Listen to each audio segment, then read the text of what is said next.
इचलकरंजीमध्ये गोळीबार, हल्ल्यात व्यक्तीला गोळी लागून जखमी, परिसरात मोठी खळबळ.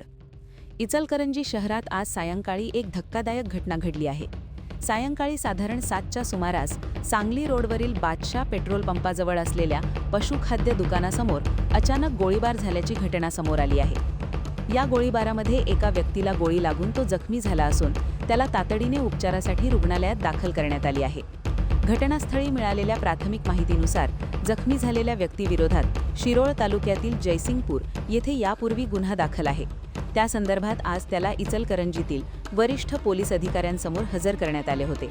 पोलीस ठाण्यातील प्रक्रिया पूर्ण करून तो व्यक्ती जयसिंगपूरकडे परत जात असताना सांगली रोडवरील बादशाह पेट्रोल पंपाजवळील किसान पशुखाद्यसमोर अज्ञात व्यक्तींनी त्याच्यावर गोळीबार केल्याचे समोर येत आहे. या हल्ल्यात त्या व्यक्तीला गोळी लागून तो जखमी झाला आहे.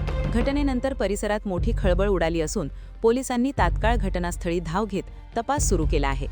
गोळीबार करणारे हल्लेखोर कोण होते आणि या हल्ल्यामागील नेमके कारण काय याचा शोध पोलीस घेत आहेत. महान कार्य न्यूजसाठी इचलकरंजीहून सुभाष भस्मे.